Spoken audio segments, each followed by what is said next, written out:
First season with one car. Now, what are the biggest difference? Well, yeah, the main difference is one car for a full race. So we have a 52 kilowatt hour usable battery now, which means we can last one full race with a single car. It means initially, from a team operations point of view, we have a bit more space now, operating 4 cars. Now we only have to operate the 2 cars. But there's some of the complexity with 2 cars goes away, but also some of the benefit of 2 cars goes away as well, right? So I think, from a team point of view, a driver point of view, previously, when you had 2 cars, if you had an incident in one of the practice sessions, you had a second car to use. We don't have that luxury anymore. So, one car on a street circuit to last the weekend is really important. You look after the car through the weekend. That's kind of more from a team and operational point of view. But clearly, a lot of change in the car. The battery being at the heart of it. The all-new Gen 2 car with this amazing aerodynamic kind of look to the car. And underneath the skin of the car, obviously a lot of change. A lot of change for us at Jaguar with the I-Type 3. With a brand new powertrain for the season. One car is also a revolution because everything is new tires, new battery. Are you already satisfied with your job, or there's still a lot of discover? Yeah, I mean, we haven't had the first race yet, but I think our preparation, as we feel, has gone according to plan. Of course, as a team, we're always hungry, we always want more. And so we have to also see where our competition is. But early signs are positive. And yeah, we're looking forward to start racing and starting to see where our performance kind of compares. But we have an all-new powertrain, as I mentioned, for this season, over 800 new components in the Jaguar I-Type 3. We developed the car in-house. And we believe it's sort of, after 2 years of experience in Formula E, we set clear targets of what we wanted to achieve, and we've achieved those. The important thing is now seeing how it compares to the other cars on the grid, and then we'll go from there. Of course, with Formula E, you can't change the hardware, but there's a lot more work potentially in things like the software and other areas of the car which we can affect, and it's a long season from here.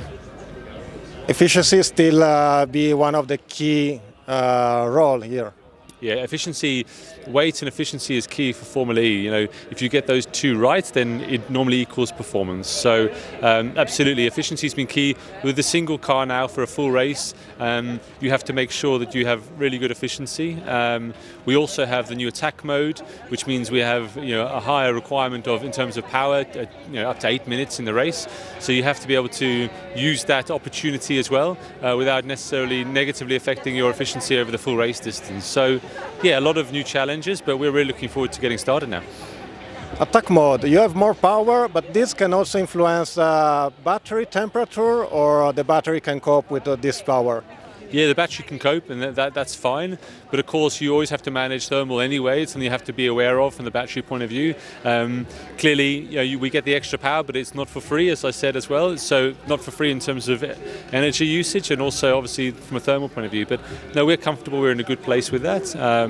The big question is, with a new attack mode, safety cars, now we have a time limit, not a number of laps. For the engineers, it creates a lot of complexity in terms of the things that can happen in a race and things you have to be prepared to be able to adjust and be flexible for.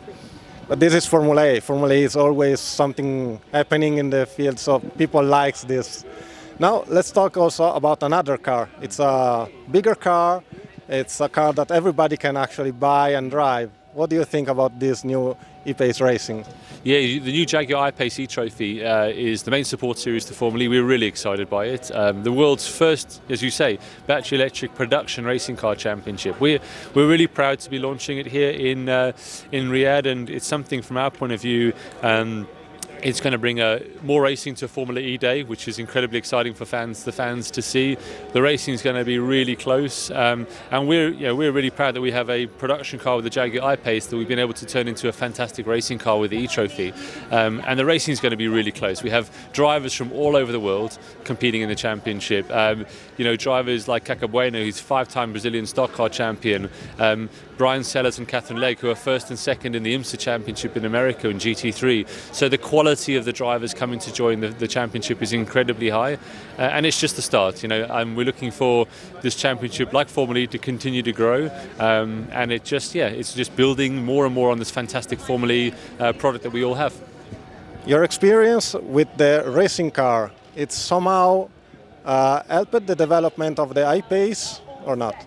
Yeah, absolutely. You know, we have a philosophy in the team which is race to innovate, and it's about taking technology transfer from the racetrack and applying it to the road. But now it's also about taking it from the road car and applying it to racing with the I-PACE eTROPHY.